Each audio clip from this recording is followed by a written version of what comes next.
भांजे याच्यावरती जे अनधिकृत बांधकाम आहे त्या मजाराच्या आजूबाजूला त्याच्यावरती कारवाई व्हावी.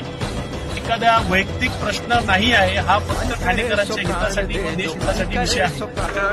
बैठकीत मामा भांजे दर्ग्याजवळील बांधकाम विस्तारीकरण व अनधिकृत बांधकाम निष्कासित करण्याच्या बाबत चर्चा करण्यात आली.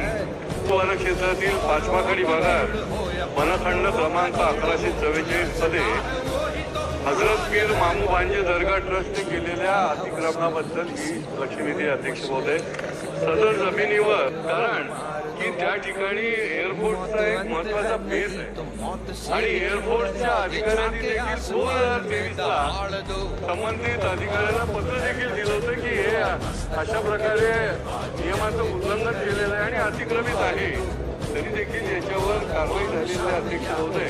आणि त्यामुळे हे नोटिफिकेशन देखील आहे 2010चं आणि त्यामुळे माझे 2